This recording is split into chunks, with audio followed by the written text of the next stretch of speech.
Urdhëroni përshëndetje, ju dëgjojmë, vetëm vijoni, ju lutem që të mos humbasim edhe kohë. Mirëmëngjes, përshëndetje, ju dëgjojmë. Kam dalë në kem në 2014-ën. Po? Kam dalë në kem 2014-ën edhe ku e vajta të përmarë lekën, nuk e mora 6.000 lekëshin, jam në kem. Po, sa përfitoni kem? Marë 107 lekë. Sa? 6.000 lekëshin që ka dhonë shtetja. Po, pra, po sa përfitoni pagesën mujore? Sa e keni... Do ta marim neve në atakon. Sa e keni kempin? 170 e kam. 170. E gjërë zë djogje? Pa. Dhe nuk e kam marrë, thot. Ka shkuar dhe nuk e kam marrë. Kufizimi është tek 30.000, tek 300.000. Tek 30.000. Atërë zotëria me të drejta ka si shqetsim, sepse me këta tregus që të thot a i. Duhet ta merte. A i duhet përfiton të 6.000 lekshin, sepse është nën kufi të 30.000 lekshin, por duhet të sjarojmë një gjak. A i vërtet thot një 26.000 leks të tha. 17.000 lek, 170, diçka e tillë. 17.000 lek. Po janë ato pagesat e tjera? Çdo që të ketë nga ato nuk e kalon masën e 300.000 lekë dhe duhet ta përfiton. Kështu duhet të kërkoj në sigurimet shoqërore për ta rivlerësuar. Për ta rivlerësuar. Le të themi të bëj një lloj ankese se kuptoj. Mirëmëngjes. Kemi besoj tjetër komunikim, po më shkruajnë dhe mua. Amollë besni zotin Hoxha thot, kam dalë në 2014-ën me 17, ndoshta 17 vite pune, por me gjysmën në Elbasan, thot, më ka dalë 95.500 lekë vjetra, kam pasur edhe 10 vite pune në kooperativ, po më kanë humbur. Përgjithësi përfiton... Ky përfiton atë 8.000 lekshin?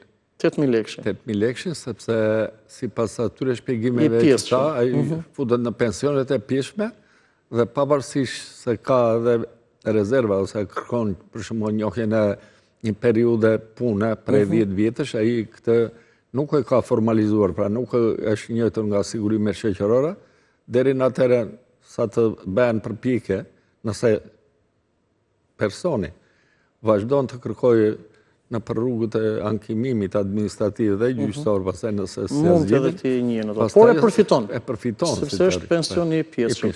Mirëmëngjes, përshëndetje, të shohim le të themi nëse ai numri në aplikacionin WhatsApp që kemi vendosur gati është bllokuar sepse ka thirrje pafund. Që do të thotë sa e madhe është paqartësia. Përshëndetje. Përshëndetje ju të dyve. Mirëmëngjes, ju dëgjojmë me vëmendje dhe me kënaqësi. Na thuaj të lutem. 2 pyetje kisha. Po. Pyetjen e parë për zotrin, kisha për gruan, si nën me shumë fëmijë, nuk e ka përfituar, ka dalë në pension në vitin 2011.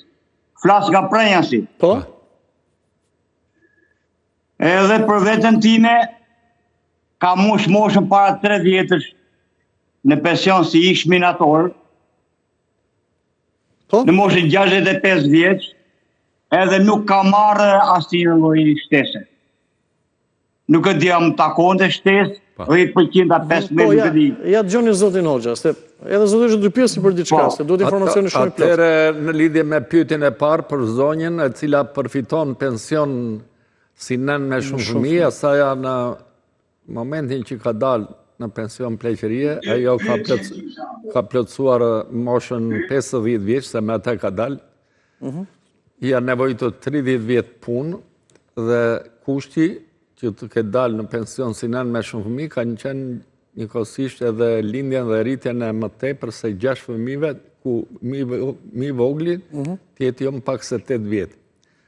Me këto kushte dhe me ligjin e vitit 2026 për këto bonuset që janë të kufizuara, nënave me shumë fëmijë, pavarësisht se ku ka punua në ish kooperativ apo në periudat tjera me sigurime bujk privat apo edhe në e punësuar ose e vetë punësuar, asaj i linte drejta për të përfituar 18.000 lekë bonusi, pavarësisht se sa e ka masën e pensionit. 18.000 lekshin e fiton, se nënat me shumë fëmijë është garantuar që asnjëra nuk e kalon atë 400.000 lekë për zonjën. Për zonjën, po zotria? Për zotrin, duke qenë se ka aplikuar për pension të pleqërisë, para 3 vjetëve, si pas kësaj ai duhet jeti datëlindjes 58-a, 1958, ai ka përfituar ose jo pension të parakohshëm me ligjin 150/2014,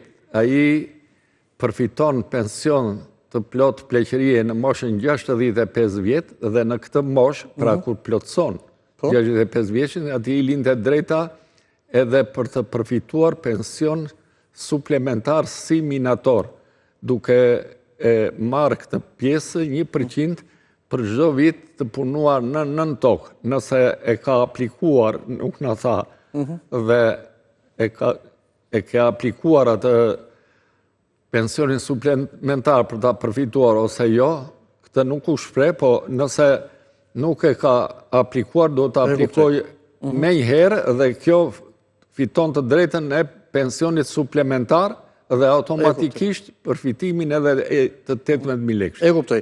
Zoti Hoxha, shumë shkurtimisht, më nuk kemi për tjera biseda dhe madje vërtet edhe numrin u bllokuan nga të shumtat, do të kemi besoj mundësi edhe ditë tjetër që t'i sqarojmë, por shumë shkurt të lutem. Gati 40% e totalit me këto kushte, kufizime përjashtojnë, nuk e përfitojnë që ta dëgjojnë ata që na ndjekin. Dhe do të thotë që këta momentalisht ne flasim edhe bonusin nuk e kanë gati po e themi të sigurt. Sigurt edhe në të ardhmen. Si kundër ishte në vitin e kaluar dhe në të ardhmen. Dhe pjesa tjetër pastaj duhet në një VKM tjetër për 2027, se kjo mas do dyfishohet. Përgjithsisht qeverit shikojnë për ligjet dhe vendimet që nxjerrin, shikojnë se çfarë janë jashtë normales gjatë zbatimit dhe normalisht këto sinjale që jepen nga qytetarët ose ato defekte që dalin si rezultati zbatimit të ligjit duhet i rikuperojnë në të ardhmen për t'i vënë njerëzit në standardet edhe për kontributet që kanë bërë. Sepse nuk mund të përjashtosh nga trajtimi me bonuse edhe qytetarët që kanë një pension të themi mbi 40.000 lekë.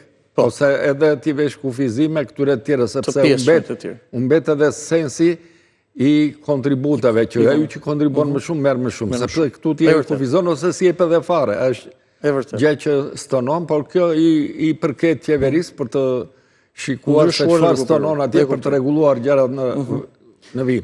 Faleminderit shumë zoti Hoxha. Kënaqësi, do të besoj të jemi sërish bashkë se sërish ka shumë paqartësi.